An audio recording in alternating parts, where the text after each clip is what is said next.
Buenos días, Vale. Buenos días, Carlos. No se encuentra bien.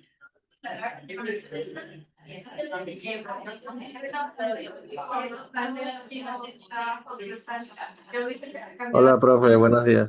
Mandamos.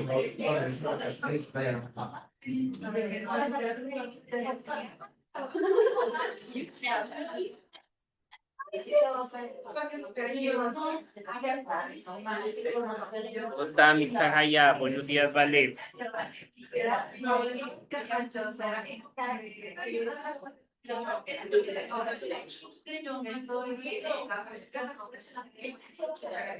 Buenos días, Ángel.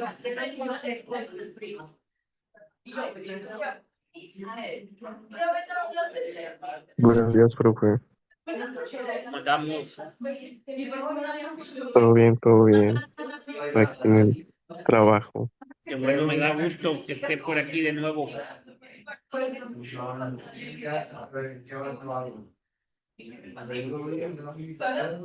bien.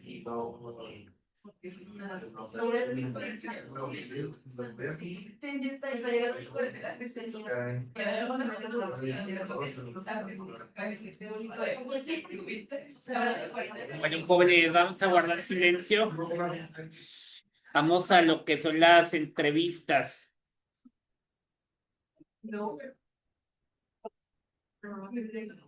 Dice, la entrevista cualitativa es más íntima, flexible y abierta.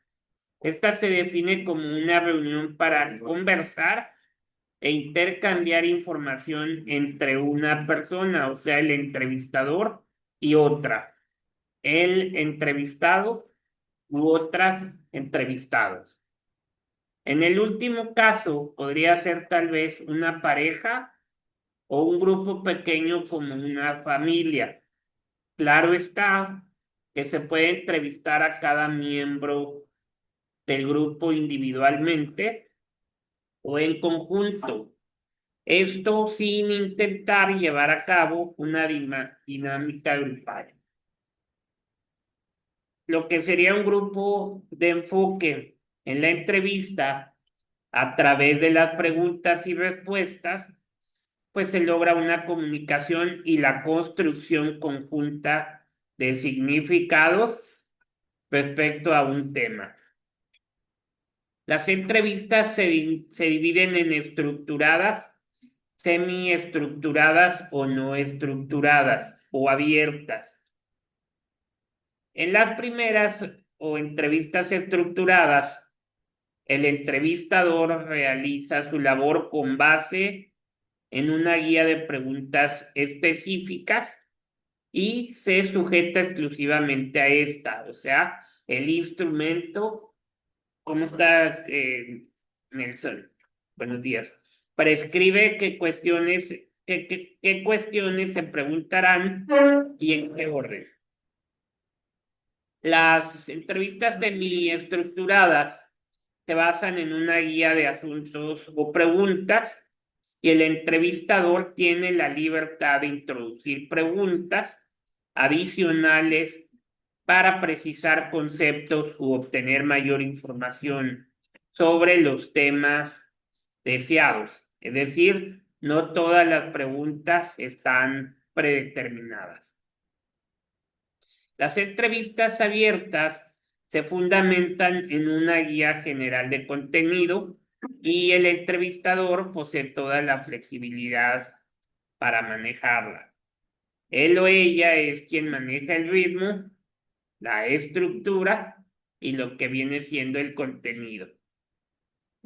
Regularmente en la investigación cualitativa, las primeras entrevistas son abiertas, dan buenos días y de tipo piloto y van estructurándose conforme avanza el trabajo de campo, pero no es lo usual que sean estructuradas. Y debido a ello, el entrevistador o la entrevistadora debe ser altamente calificado en el arte de entrevistar. Aquí la recomendación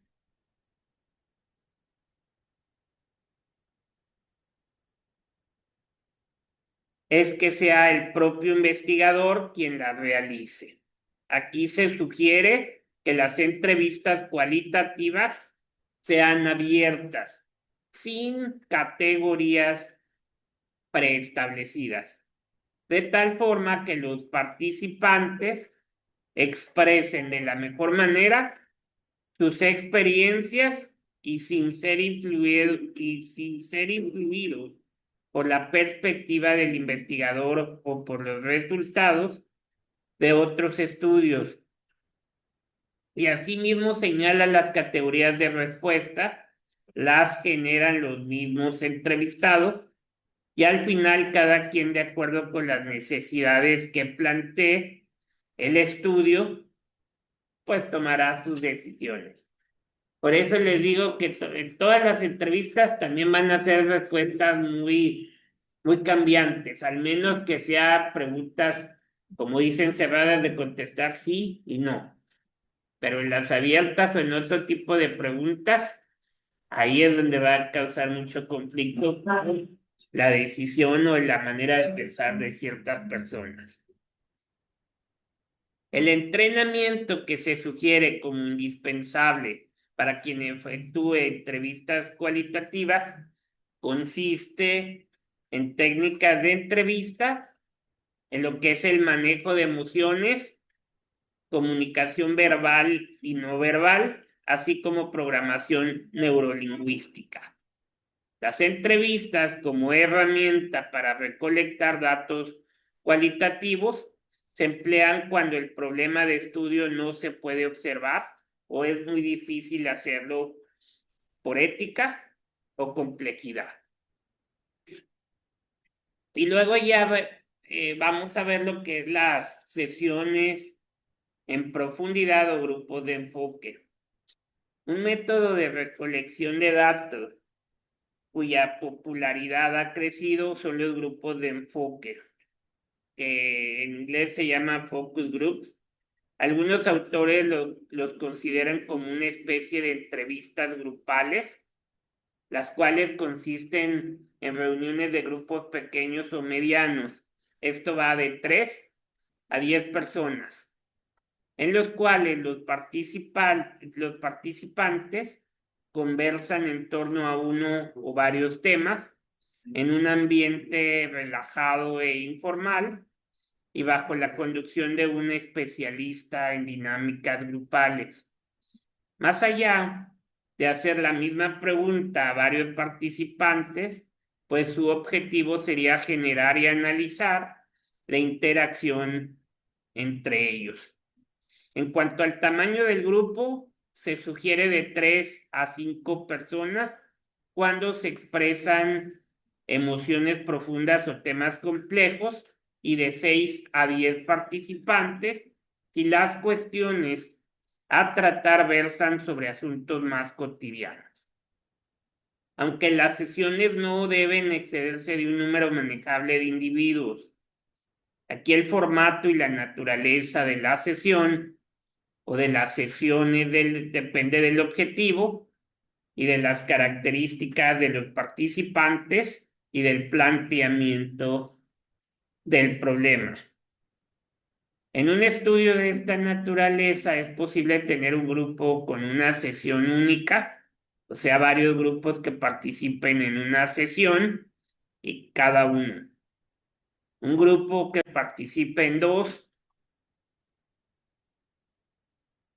tres o más sesiones, o incluso varios grupos que participen en múltiples sesiones. En esta técnica de recolección de datos, la unidad de análisis es el grupo, o sea, lo que expresa y construye. Y tiene su origen en las dinámicas grupales. Se reúne un grupo de personas y se trabaja con en relación con los conceptos, lo que son las experiencias, las emociones, las creencias, categorías, sucesos o los temas que interesan en el planteamiento de la investigación. Aquí lo que se busca sería analizar la interacción entre los participantes y cómo se construyen significados grupalmente. A diferencia de las entrevistas cualitativas, donde se busca explorar a detalle las narrativas individuales. Los grupos de enfoque no solo tienen potencial descriptivo, sino sobre todo tienen un gran potencial comparativo que sería necesario pues aprovechar. Y los grupos de enfoque son positivas cuando todos los miembros intervienen y se evita que uno de los participantes pues guíe la discusión, que es el que normalmente pone los temas a discutir. O sea, el que hace los cuestionarios es una sola persona y él es el que va guiando a ese grupo de personas para que no se desvíen los temas. Ahora bien, vamos a ver los documentos, registros, materiales y los artefactos, que esto viene siendo una fuente muy valiosa de datos cualitativos, que son los documentos materiales y artefactos diversos. Ayudan a entender el fenómeno central del estudio. Esto es prácticamente la mayoría de las personas, grupos, organizaciones, comunidades y sociedades lo producen y narran o delinean sus historias y estudios y estatus actuales. Le sirven al investigador para conocer los antecedentes de un ambiente, las experiencias, lo que son las vivencias o situaciones y su funcionamiento cotidiano. Y luego ya pues te tiene que ver lo que son las biografías e historias de la vida, que esos son los anexos que vamos a tener que poner en las investigaciones. La biografía o historia de vida es una forma pues, de recolectar datos que es muy utilizada en la investigación cualitativa, que puede ser individual, un participante o un personaje histórico o colectiva, o sea, una familia, un grupo de personas que vivieron durante un periodo y que compartieron rasgos y experiencias. Y luego ya son las pruebas estandarizadas e inventarios, donde se hace una síntesis general de toda la investigación que ustedes hicieron y de dónde se sacó la información, o sea, ya se va reclutando o se va formando toda la información breve. Que estas pruebas o inventarios miden variables específicas como la inteligencia, la personalidad en general, la personalidad autoritaria, el razonamiento matemático, el sentido de vida, la satisfacción laboral, el tipo de cultura organización, el estrés preoperatorio, la depresión, el posparto, la adaptación al colegio, los intereses vocacionales, la jerarquía de valores, el amor romántico, la calidad de vida, la lealtad a una marca de algún producto, etcétera. O sea, que aquí hay miles de ellos o ellas. Y asimismo hay un tipo de pruebas que evalúan lo que son las proyecciones de los participantes y van a determinar su estado. O sea, en una variable con elementos cuantitativos y cualitativos y las pruebas proyectivas, como lo es el test de Rorschach, que presenta marchas de tinta en tarjetas o láminas blancas numeradas a los intervinientes. Y estos relatan sus asociaciones e interpretaciones en relación con manchas.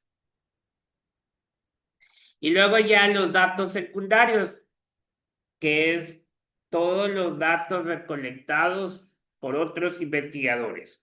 En pocas palabras. ¿Está bien? Implica la revisión de documentos, registros públicos y archivos físicos o electrónicos. Por ejemplo, si la hipótesis fuera la violencia manifiesta en la Ciudad de México, es mayor que en la ciudad de Caracas. Entonces, se acude a las alcaldías de las ciudades para solicitar datos relacionados con la violencia, como número de asaltos, violaciones, robo a casa habitación, asesinatos, etc. Aquí se habla de algunos datos generales por distrito y habitante. También se obtiene la información de los archivos de los hospitales y las diferentes procuradurías o cuerpos policíacos. Y luego ya se hace lo que son las secciones para un reporte de investigación, o sea, el reporte de resultados. Esa es toda la información que debe de llevar. Dice, las secciones más comunes de los reportes de investigación son los siguientes. Portada. En la portada incluye el título de la investigación, el nombre del autor o los autores y su afiliación institucional o el nombre de la organización que patrocina el estudio, así como la fecha y el lugar en que se presenta el reporte. En el caso de tesis y disertaciones, las portadas varían de acuerdo con los lineamientos establecidos por la autoridad pública o la institución de educación superior correspondiente. Ojo con esto. Y te lo voy a decir porque yo veo todo eso. El semestre pasado llevaron una materia de campo, o a lo mejor dos. Les voy a decir, es en general, no voy a especificar porque no se hace eso, pero nada más para que se den una idea. En el trabajo de campo les digo porque yo lo reviso lo de Iván, o sea, Iván y yo revisamos todo eso. Curiosamente les voy a decir que ponen EGAT, la fecha, cuestionar, trabajo de campo de turismo y transporte. No pusieron nombre, no pusieron especialización, no pusieron matrícula. Toda esa información debe de ir en una portada. ¿Por qué? Porque yo agarro un trabajo, si no viene el nombre, para mí en automático esa persona ya está en segundas. Aunque haya hecho el trabajo, todo el mundo me puede decir, todos tenemos errores, a veces se nos olvida poner el nombre. No se les olvida vestirse, va que no, ni ponerse zapatos para poder venir aquí. No se nos debe de olvidar en un trabajo poner el nombre de quien entrega, va. Y es bien desgastante, créanme, no, y no estoy enojado porque no estoy enojado. Son, entre las 4 especialidades son 65 alumnos. Imagínense que revisamos 65 trabajos, bueno, siempre y cuando todos los entregan, porque muchos no lo entregan. ¿Y qué pasa ahí? Que es un problema. Pongan, yo siempre les he dicho, bueno, cuando hagan un trabajo, pongan su nombre completo, la matrícula, la especialidad en que están y el nombre completo de la escuela. Todos sabemos cómo se llama, o a poco se llama EGAT. O sea, ese es el sobrenombre que le damos, ¿verdad? Escuela de Gestión en Administración Turística. Para que vaya ad hoc una portada. A veces hacen unas portadas para llorar, se los juro. Yo ahorita les puedo enseñar trabajos. Tengo una caja de puros trabajos que hacen ustedes y hay una portada para llorar. De veras, para llorar. Usan una letrita, yo creo que la número 8 que apenas si se ve, teniendo toda una hoja para ponerla así con letras grandes o que se vea, ¿no?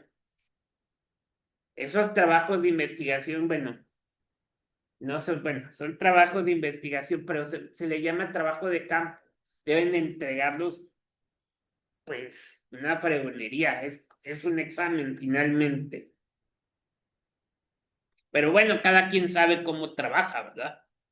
Ahora bien, si nos vamos al siguiente punto, es los índices. Se les dice que pongan el índice y no lo ponen. O ponen el índice, o sea, lo que lleva, pero no ponen la página. Entonces, regularmente, aquí si ven lo que dice en índice, regularmente son varios. Primero el de la tabla de contenidos, que incluye capítulos, apartados y subapartados, diferenciados por numeración progresiva o tamaño y características de la tipografía. Posteriormente, buenos días, Diana, el índice de tablas y el índice de figuras. Por eso, si se fijan, esos trabajos de campo que ustedes hacen, que es como una investigación, nada más que más, mucho más breve, tienen 8 sábados para hacerlo, porque se los encargan, bueno, 7 sábados. Luego se los encargamos. El primer sábado no, porque apenas el primer sábado se les da información. A la siguiente sábado ya se mandó toda la información lunes o martes. Entonces, pues tienen muchas semanas para hacerlo, va. Entonces, háganlo, jóvenes. Cuando sean trabajos de campo, háganlos. Yo sé lo que todo beneficia. Ustedes han de decir, mejor pago y paso la materia. Porque hay gente que piensa así. ¿Qué necesidad hay de hacer eso? No hay ninguna necesidad. Les digo algo, si no hacen eso, no van a aprender. ¿Y qué vamos a hacer? Somos gente mediocre en la calle. ¿Por qué? Porque no viste la materia, no sabes ni de qué se trata. ¿Estamos de acuerdo? Ahora bien, el número 3, el resumen, constituye el contenido esencial de reporte de investigación. Eso es un breve resumen general de todo. Y usualmente incluye el planteamiento del problema e hipótesis, el método, la mención del diseño, instrumento y muestra. Aquí los resultados más importantes y las principales conclusiones y descubrimientos debe ser comprensible, sencillo, informativo, preciso, completo, conciso y específico. ¿Para qué? Para que la gente lo entienda. O sea, que se hace cuenta como una información práctica general de lo que van a hablar en el trabajo.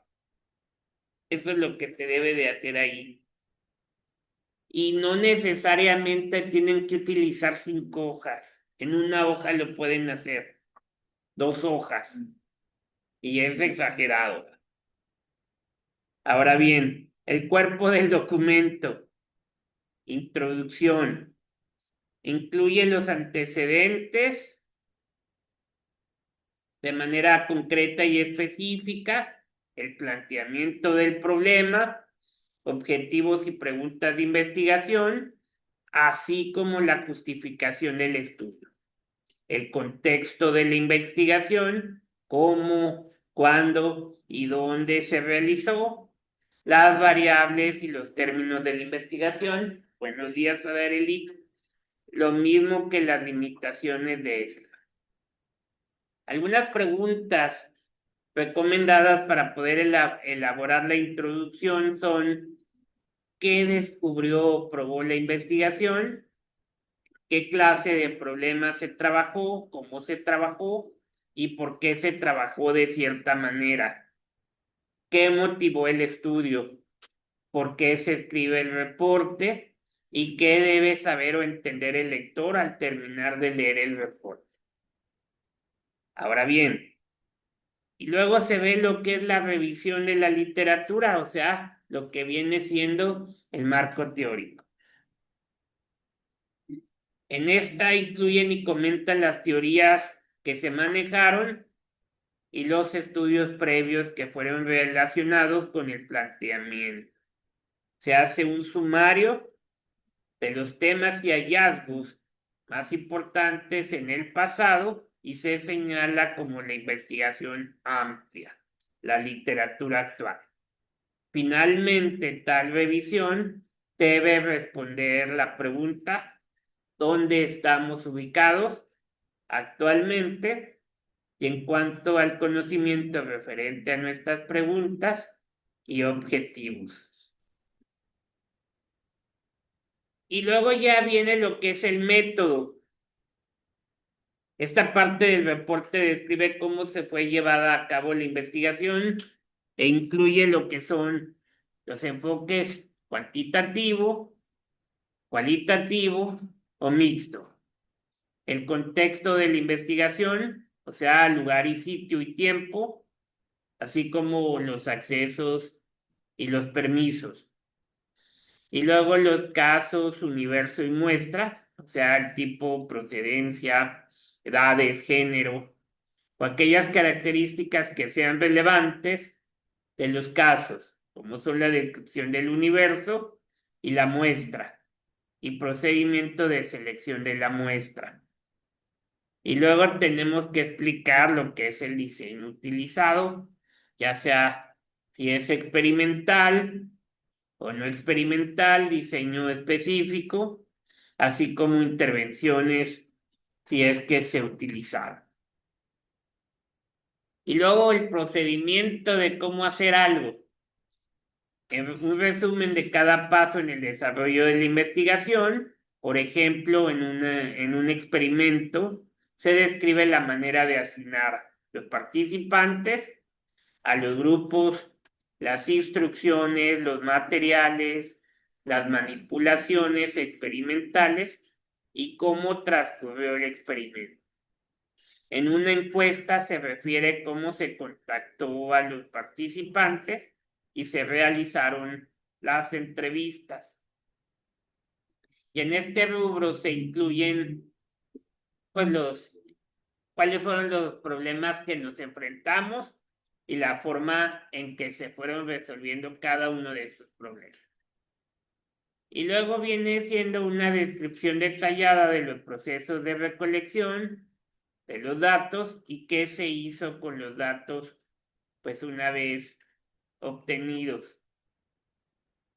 Y luego, en cuanto a la recolección, es necesario describir qué datos fueron recabados, cuándo fueron recogidos y como forma de recolección y o instrumentos de medición utilizados con el reporte de la confiabilidad, validez y objetividad, así como las variables o conceptos, eventos, situaciones.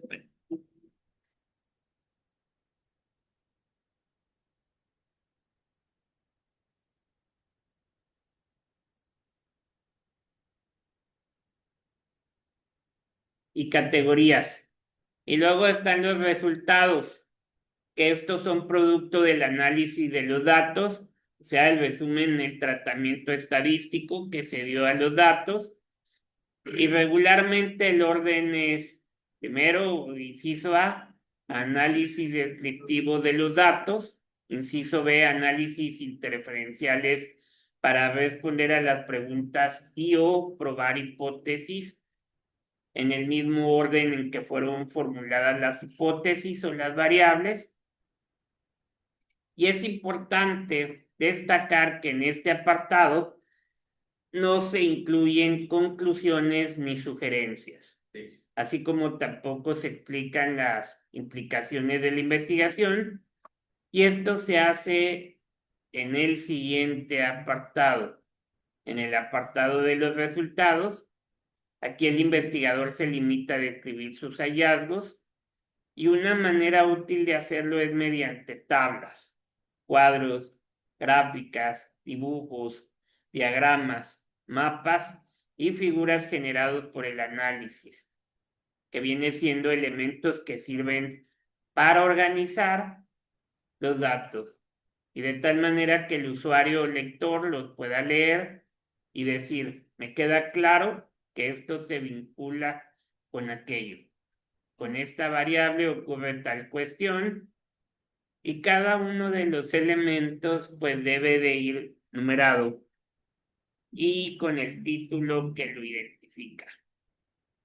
Asimismo, tendrá que especificarse si se acepta o se rechaza la hipótesis de investigación o la nula en cada caso.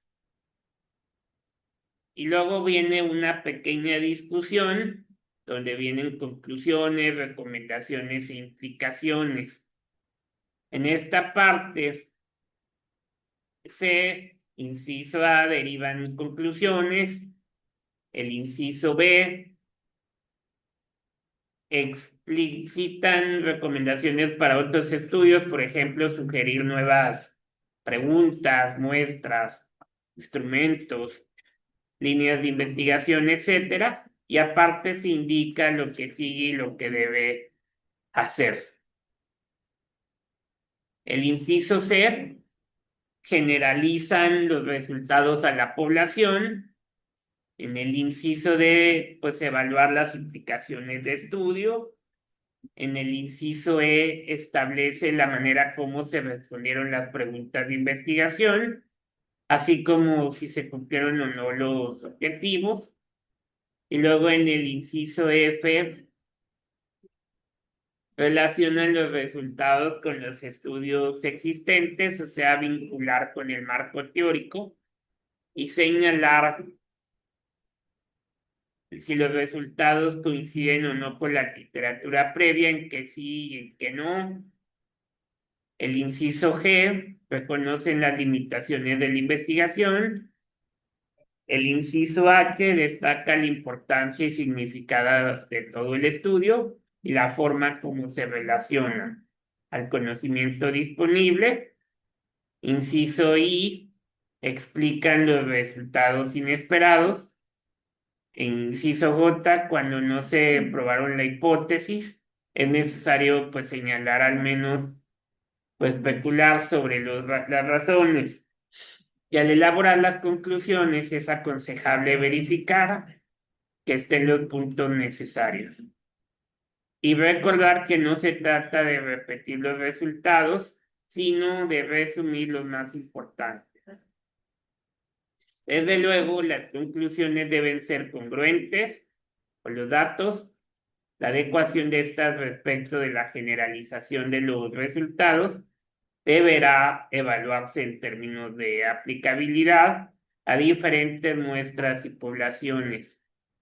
Si el planteamiento cambió, pues aquí va a ser necesario explicar por qué y cómo se modificó. Esta parte debe redactarse de tal manera que se facilite la toma de decisiones respecto de una teoría, sea un curso de acción o incluso una problemática. El reporte de un experimento tiene que explicar con claridad lo que son las influencias de los tratamientos. Aguanten. Sí.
¿Qué son las referencias bibliográficas, jóvenes? Donde sacamos ¿Dónde? la información, ya sea por internet, en la biblioteca. Muy bien, muy bien, excelente. Referencia bibliográfica es la de donde sacamos la información y libros, revistas, etcétera, ¿verdad? Las referencias bibliográficas son las fuentes primarias utilizadas por el investigador para poder elaborar lo que es el marco teórico u otros propósitos. Aquí se incluyen al final del reporte ordenadas alfabéticamente. Cuando un mismo autor aparezca 2 veces, debemos organizar las referencias que lo contienen de la manera, de la más antigua a la más reciente. ¿Qué son los apéndices o anexos? ¿Alguien sabe?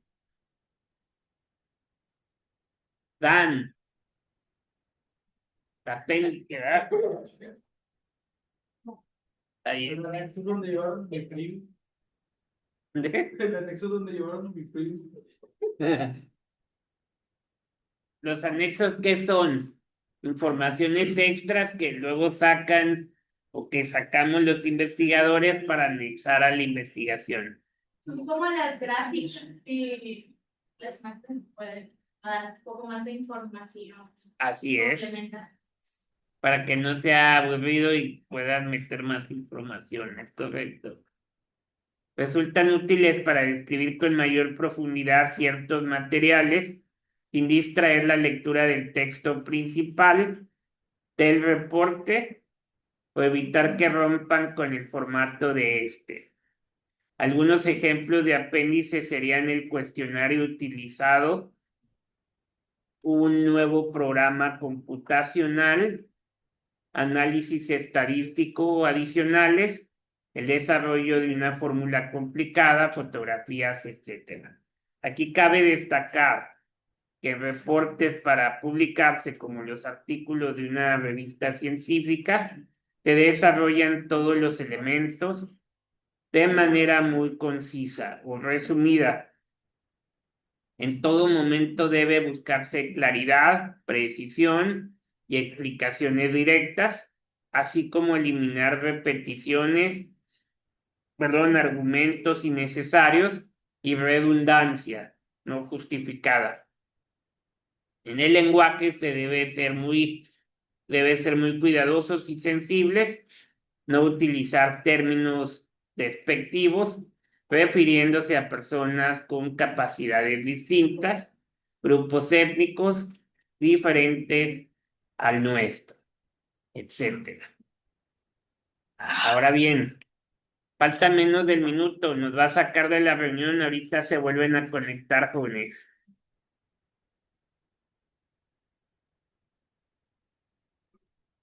Y una clase.